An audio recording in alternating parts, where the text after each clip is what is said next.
Hello everyone, welcome back to online solution. क्या हाल चाल? सब बढ़िया, एकदम मस्त हो। तो भाई हम आपके लाए हैं 40 ऑब्जेक्टिव सवाल सोशल साइंस का। तो आप कितना पढ़ रहे हैं, कितना पानी में है, दिखा दीजिए। आप दम दम आज दिखा देना है, ठीक है ना। 40 में 40 बनाना है और ईमानदारी पूर्वक नीचे कमेंट करना है, क्योंकि मुझे आपकी ईमानदारी पे भी थोड़ा सा बहुत ज्यादा भरोसा भी है। तो आप लोग इस भरोसा को तोड़ने मत दीजिएगा। चलिए एक शायरी सुनाते हैं। जब आंखों में अरमान लिया, मंजिल को अपना मान लिया। जब आंखों में अरमान लिया, मंजिल को अपना मान लिया, तो क्या मुश्किल है और क्या आसान है। जब ठान लिया तो ठान लिया। आपने ठान लिया है कि मुझे क्या करना है, 40 में 40 फोड़ना है। तो बस रेडी हो जाइए फटाफट।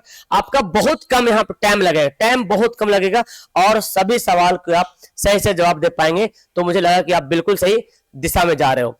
चलिए सबसे पहला सवाल यहाँ पे है, ब्रेस्ट लिटोवस की संधि किन दो देशों के बीच हुई थी। ब्रेस्ट लिटोवस की संधि किन दो देशों के बीच हुई थी? रूस और इटली।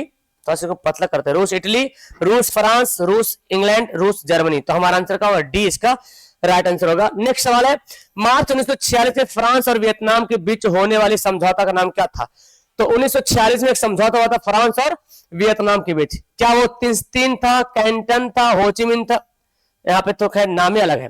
खैर उस समझौता का नाम यहाँ पे नहीं है, तो करेंगे इनमें से कोई नहीं, है ना। ओके, हनोई समझौता नाम है उसका, हनोई समझौता नाम था। तो यहाँ पे ऑप्शन नहीं दिया। नेक्स्ट है, पूर्ण स्वराज की मांग का प्रस्ताव कांग्रेस के किस वार्षिक अधिवेशन में पारित हुआ था। कि हमारा पूरा स्वराज चाहिए, हमारा पूरा देश चाहिए, ठीक है ना। 1929 लाहौर अधिवेशन, 1933 कलकत्ता लिखा गया कलकत्ता अधिवेशन, 1931 कराची अधिवेशन, 1924 बेलगाम अधिवेशन। तो 1929 में लाहौर अधिवेशन, ठीक है। नेक्स्ट पढ़ते, वल्लभ भाई पटेल को सरदार की उपाधि किस आंदोलन में दी गई थी। मोस्ट इंपोर्टेंट सवाल। सरदार वल्लभ भाई पटेल को सरदार की जो उपाधि दी गई थी, किसके द्वारा? बरदोली के द्वारा। बरदोली आंदोलन में, अहमदाबाद आंदोलन में, खेड़ा आंदोलन में, चंपारण आंदोलन में। तो क्या हो जाएगा? बारदोली आंदोलन में। भारत के लिए पहला फैक्ट्री एक्ट कब पारित हुआ? मोस्ट इंपोर्टेंट सवाल। भारत के लिए पहला फैक्ट्री एक्ट कब पारित हुआ था? 1838 में, 1858 में, 1881 में, 1911 में। तो भारत के लिए पहला फैक्ट्री एक्ट पारित हुआ था 1881 में। नेक्स्ट सवाल है, आधुनिक युग में अर्थव्यवस्था के क्षेत्र में होने वाली सबसे बड़ी क्रांति कौन थी। आधुनिक युग में सबसे बड़ी क्रांति, वाणिज्यिक क्रांति, औद्योगिक क्रांति, साम्यवादी क्रांति, भौगोलिक क्रांति। क्या हो जाएगा बाबू? औद्योगिक क्रांति इसका बिल्कुल करेक्ट आंसर होगा। नेक्स्ट यहाँ पे, दास कैपिटल किसकी रचना है, किसने लिखा? टॉलस्टॉय ने, कार्ल मार्क्स ने, बिस्मार्क ने, इनमें से कोई नहीं। दास कैपिटल नाम सुने? दास कैपिटल समाजवादियों का बाइबिल बोला जाता था, कार्ल मार्क्स द्वारा लिखी गई किताब है। नेक्स्ट है, भूमंडलीकरण भूमंडलीकरण की शुरुआत जो है किस दशक में हुई थी। भूमंडलीकरण की शुरुआत जो हुई थी किस दशक में हुई थी? 1990 के दशक में, 1960 के दशक में, 1970 के दशक में, 1980 के दशक में। तो 1990 के दशक में इसका आंसर आप लोग नोट कर लीजिएगा। नेक्स्ट यहाँ पे, गुटेनबर्ग ने सबसे पहले किस पुस्तक की छपाई की थी। गुटेनबर्ग ने सबसे पहले किस पुस्तक की छपाई की थी? कुरान, गीता, हदीस, बाइबल। तो क्या हो जाएगा? ऑप्शन हो जाएगा इसका आंसर डी वाला सही आंसर होगा, बाइबल की छपाई की थी। नेक्स्ट है, विश्व में सबसे पहले मुद्रण की शुरुआत कहां हुई थी। सबसे पहले मुद्रण की शुरुआत कहां हुई थी? भारत में, जापान में, चीन में, अमेरिका में। क्या होगा? चाइना। क्या होगा? चाइना। ऑप्शन नंबर सी हो जाएगा। अगला सवाल है, मेढक के प्रजनन प्रक्रिया को बाधित करने वाला रसायन कौन है? कौन सा रसायन है जो मेढक के प्रजनन, जिससे उनका संतान वृद्धि होगा, उसको नष्ट करता है? कौन है वो? कौन रसायन है? क्या वो बेंजीन है, या यूरिया है, या एंड्रीन है, या फास्फोरस है? तो एंड्रीन नाम का एक रसायन है जो कि मेढक के प्रजनन को नष्ट कर सकता है। नेक्स्ट है, बिहार में अति जल दोहन से भूमिगत जल में किस तत्व का संकेंद्रण बढ़ गया है। बिहार में फ्लोराइड, क्लोराइड, आर्सेनिक, लौह संविधान की धारा, कुछ और हो गया। तो खैर ऑप्शन यहाँ पे दिया हुआ है आर्सेनिक। आर्सेनिक की वजह से जो है ना क्या होता है, हाँ, अति जल आर्सेनिक जो है ना उसका संकेंद्रण बढ़ गया। अति जल दोहन से बिहार में आर्सेनिक का संकेंद्रण बढ़ गया। नेक्स्ट सवाल है, संविधान की धारा 21 का संबंध क्या है? एकदम इंपोर्टेंट। धारा 21 क्या बोलता है? बोलता है कि वन्य जीवों तथा प्राकृतिक संसाधनों का संरक्षण करना चाहिए। अगर आप वन्य जीवों को मारते हैं या कोई प्राकृतिक संसाधन है उसको नुकसान करते हैं, तो आप पे धारा 21 के अनुसार केस हो सकता है, ठीक, जेल जा सकते हैं आप। नेक्स्ट है, बिहार में कितने प्रतिशत भौगोलिक क्षेत्र में वन का फैलाव है? कितने क्षेत्र में वन का फैलाव, कितना परसेंट बिहार में वन है? 7% या 7.1 भी देता है तो कोई दिक्कत नहीं, 7 करो 7.1 करो दोनों सही है। एल्यूमिनियम बनाने के लिए किस खनिज का उपयोग करते हैं? एकदम मोस्ट इंपोर्टेंट सवाल, पूछा हुआ सवाल, एग्जाम में आया हुआ सवाल और आएगा भी। एल्यूमिनियम किससे बनाते हैं? मैग्नीज, टीन, लोहा, बॉक्साइट। क्या हो जाएगा? बॉक्साइट इसका बिल्कुल 100% करेक्ट आंसर हो जाएगा। नेक्स्ट है, भारत में किस राज्य में सौर ऊर्जा के विकास की अधिक संभावना है? सौर ऊर्जा, सोलर एनर्जी, धूप से, सनलाइट से विद्युत धारा उत्पन्न करना है तो वो कहां है? असम में, अरुणाचल प्रदेश में, राजस्थान में, मेघालय में। क्या होगा? राजस्थान। क्या होगा? राजस्थान। ऑप्शन नंबर सी हो जाएगा। नेक्स्ट सवाल है, निम्नलिखित में कौन छोटे पैमाने का उद्योग है? छोटा पैमाने पे हम उद्योग बिजनेस कर सकते हैं। कौन? चीनी उद्योग, बड़ा पैमाना चाहिए इसके लिए। कागज उद्योग, ये भी बड़ा पैमाना होता है। खिलौना उद्योग, विद्युत उपकरण। तो खिलौना उद्योग ना वो छोटे पैमाने पे हम इसको बिजनेस कर सकते, उद्योग चला सकते हैं।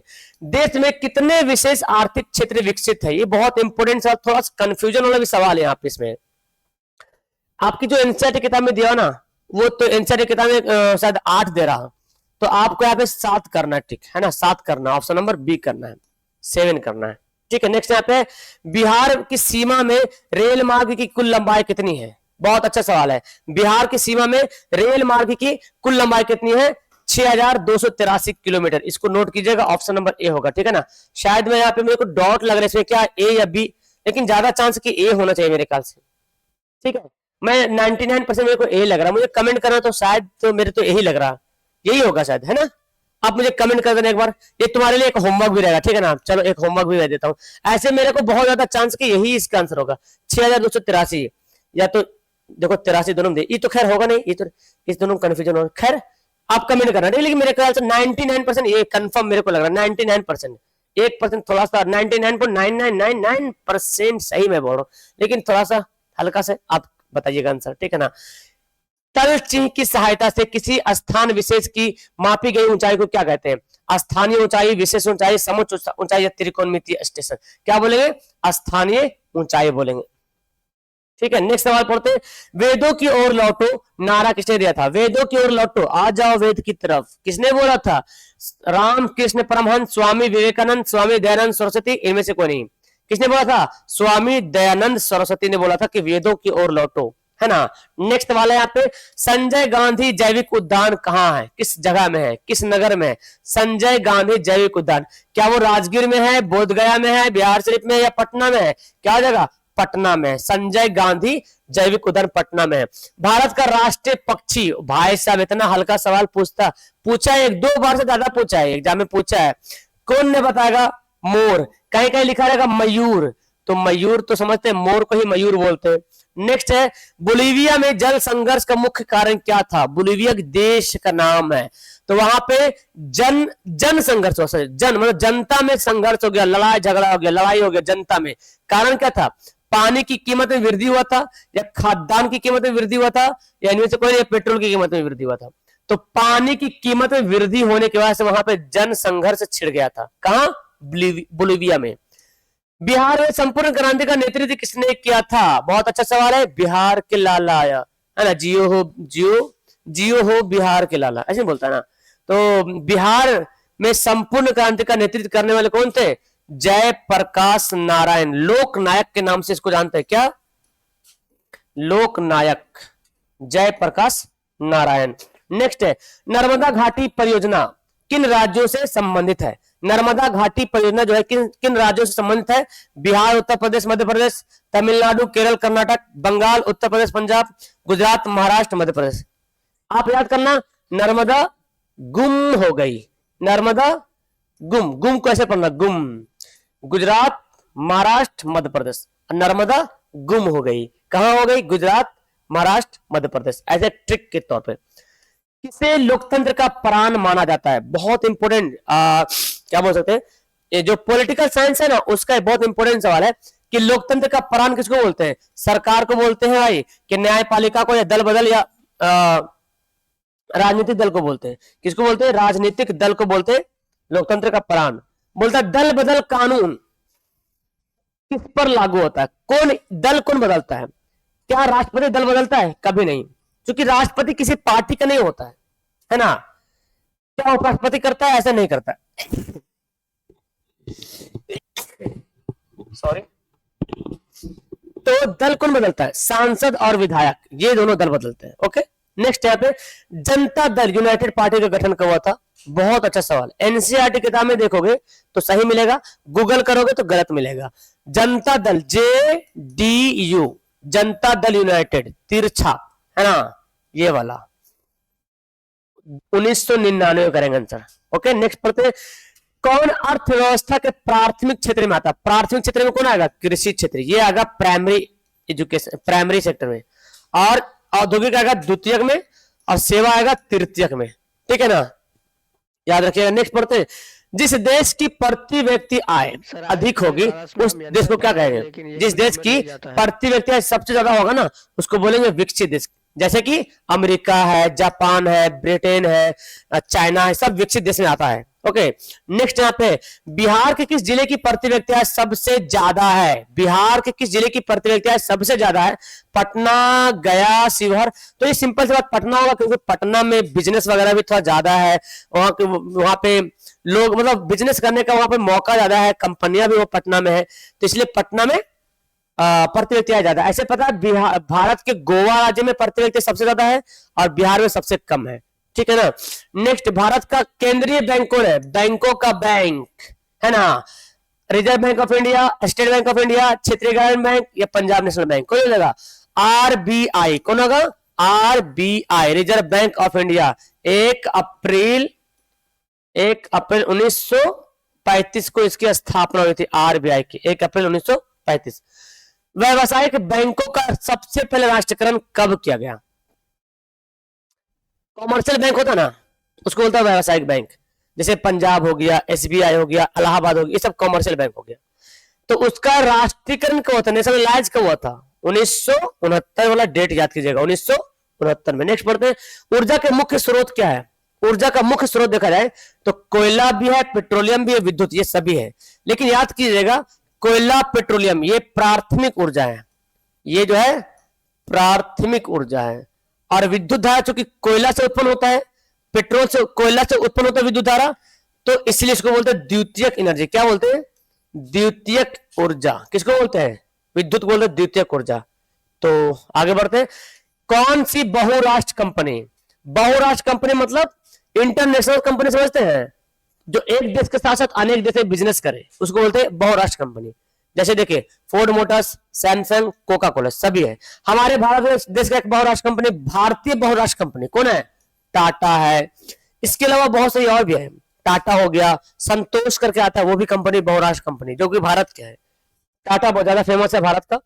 उपभोक्ता अधिकार दिवस कब मनाते हैं? हर साल पूरे दुनिया में उपभोक्ता अधिकार दिवस मनाते हैं 15 मार्च को, है ना। 15 मार्च को उपभोक्ता अधिकार दिवस मनाते हैं। यदि किसी वस्तु का सेवा या वस्तु 20 लाख से अधिक और 1 करोड़ के से कम हो तो आदमी उपभोक्ता कहां शिकायत करेगा?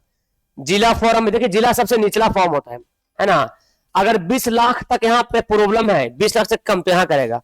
अब 20 लाख से ज्यादा होगा ना तो राज्य में करेगा, और अगर 1 करोड़ से ज्यादा होगा तो राष्ट्र में करेगा। ठीक है। अगला, सुनामी का प्रमुख कारण क्या हो सकता है? सुनामी बताइए, सुनामी का प्रमुख कारण क्या हो सकता है? सुनामी कहां आता है? समुद्र में आता है, तो बोलेंगे समुद्र में भूकंप आना, दैट इज सुनामी का प्रमुख कारण। ठीक है ना। भूकंप केंद्र के ऊर्ध्वाधर पृथ्वी पर स्थित केंद्र को क्या कहते हैं? मतलब पृथ्वी पर, भूकंप केंद्र के ऊर्ध्वाधर पृथ्वी पर, ये बात समझो गौर से, पृथ्वी पर। पृथ्वी पर बोलेगा तो आंसर करेंगे अधिक केंद्र। अब बोलेंगे पृथ्वी में, अगर बोलेगा पृथ्वी में बोलेगा तो भूकंप केंद्र बोलेंगे। ठीक है ना। अब पृथ्वी पर बोलेगा तो अधिक केंद्र बोलेंगे। सवाल भी खत्म हो गया हमारा।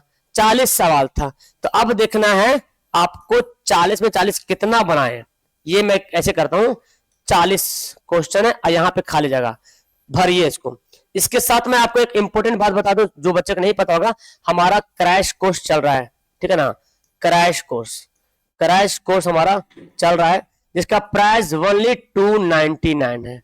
इसमें आपको PDF मिलेगा, साथ साथ आपको नोट्स मिलेगा, सभी सब्जेक्ट का नोट्स मिलेगा, लाइव क्लास होगा, है ना, लाइव क्लास होगा, आपको टेस्ट भी यहाँ पे होगा, सभी सब्जेक्ट का ऑब्जेक्टिव सब्जेक्टिव पूरा क्वेश्चन मिलेगा, है ना। ये आपको मिलेगा कहाँ पे, ओनली वन क्रैश कोर्स में, ओनली वन क्रैश कोर्स में। आपको मैं दिखाता हूँ, ठीक है ना, क्रैश कोर्स में यहाँ पे खोल के दिखाता हूँ। खोलो भाई यहाँ पे, एक मिनट में दिखा रहा हूँ। Okay, wait wait wait wait a minute.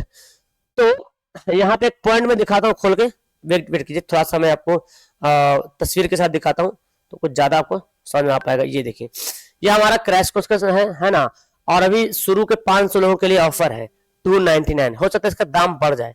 ये हमारा मोबाइल नंबर दिख रहा है 8210423200, बड़ा होगा भाई ये। ओके चलो कोई बात नहीं, एक मिनट।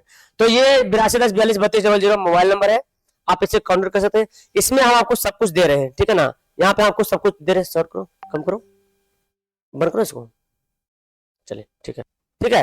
तो यहाँ पे आपको 299 में सब कुछ आपको मिलेगा, पीडीएफ नोट्स मिलेगा, question bank, model paper, live class सब मिलेगा। अगर जिसने कुछ भी तैयारी नहीं किया ना तो आप जुड़ जाइए। 299 में कुछ पैसा नहीं ज्यादा है, लेकिन आपके बहुत ज्यादा बेनिफिट करेगा। मोबाइल नंबर नोट कीजिएगा 8210423200, जिसको जुड़ना होगा मैसेज कीजिएगा, सर मैं क्लास 10th में हूं, मेरा नाम ये है, मुझे क्रैश कोर्स लेना है। तो आपको डेमो के रूप में पीडीएफ भेजा जाएगा, नोट्स भेजा जाएगा, देख लीजिएगा, अच्छा लगेगा तो लीजिएगा, ठीक है ना।